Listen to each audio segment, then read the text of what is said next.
الله أكبر.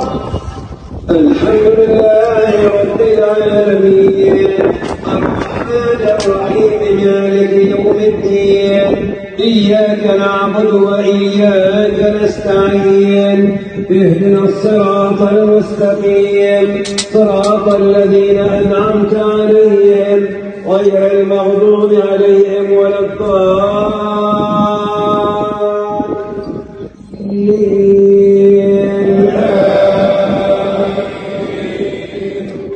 وقال موسى يا قوم إن كنتم آمنتم بالله فعليه توكلوا إن كنتم مسلمين.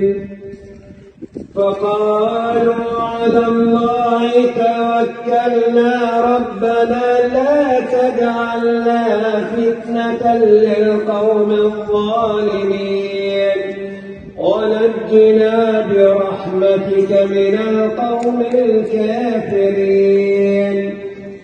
وأوحينا إلى موسى وأخيه أن تبوأ لقومكما بمصر بيوتا وجعلوا بيوتكم قبلة